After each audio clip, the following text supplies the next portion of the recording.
Hi friends, welcome back to my channel my new blog sweet girl Shilpa. কেমন আছেন সবাই? আশা করি সবাই ভালো আছেন। আমিও খুব ভালো আছি। আমি আপনাদের আজকে একটা নতুন রেসিপি দেখাবো। আজ আমি বাটা মশলা দিয়ে চিকেন রান্না করব। তার জন্য যা যা লাগবে আমি সব নিয়েছি আর কাটাকুটিও করে নিয়েছি।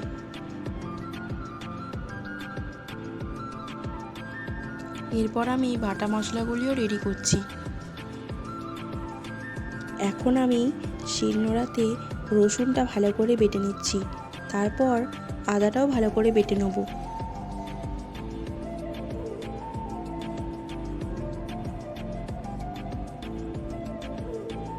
একটু আগে কড়াই গরম হতে দিয়েছিলাম, কড়াই গরম হয়ে গেছে, তাই কড়াইয়ে সর্ষের তেল দিয়ে দিলাম পরিমাণ মতো।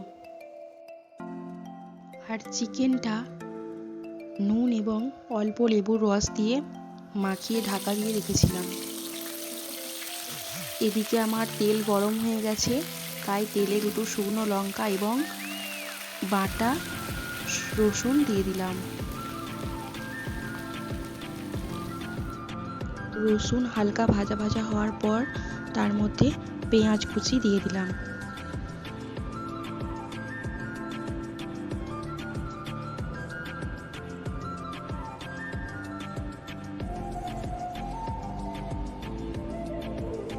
পেঁয়াজগুলো অল্প লাল লাল হয়ে ভাজা ভাজার পর তার মধ্যে অল্প একটু কাশ্মীরি লঙ্কার গুঁড়ো দিয়ে দিলাম, যাতে করে এর কালারটা খুব সুন্দর হয়।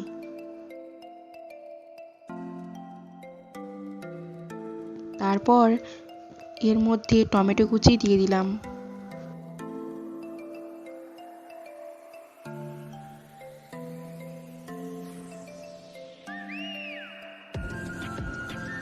আদা বাটা এবং মশলাগুলি পরিমাণ মতো দিয়ে দিলাম।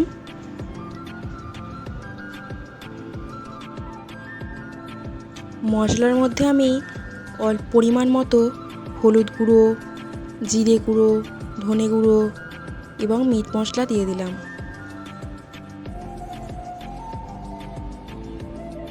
তারপর মশলাটা আমি ভালো করে কষিয়ে নিচ্ছি।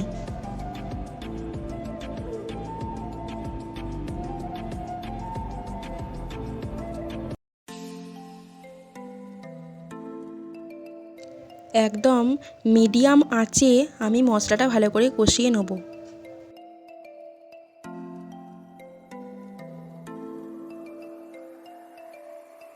তারপর দেখুন মশলাটা খুব ভালো করে কষানো হয়ে গেছে। এরপর মশলার মধ্যে চিকেনটা দিয়ে দেবো।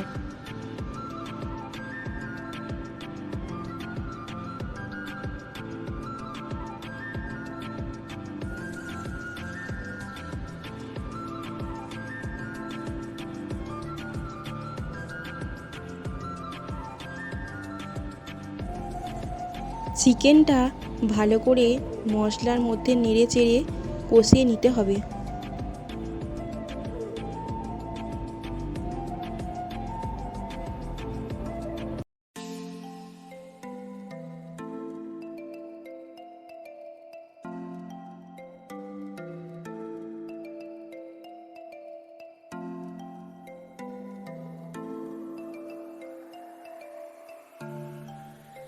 এরপর চিকেনটাতে পরিমাণ মতো লবণ দিয়ে ভালো করে নেড়ে চেড়ে বেশ খানিকক্ষণ ধরে ভালো করে কষিয়ে নেব।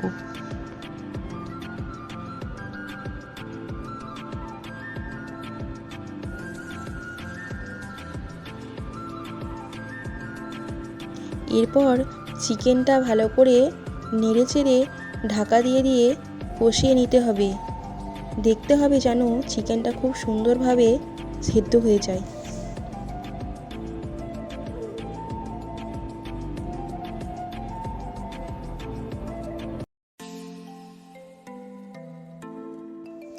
দেখুন আমি চিকেনটা খুব ভালোভাবে কষিয়ে নিয়েছি।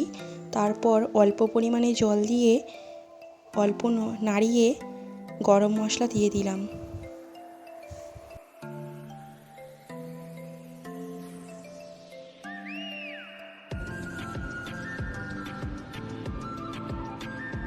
দেখুন আমার রান্না কমপ্লিট হয়ে গেছে।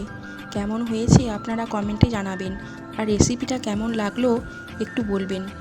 প্লিজ লাইক, কমেন্ট, শেয়ার এবং সাবস্ক্রাইব করে দেবেন।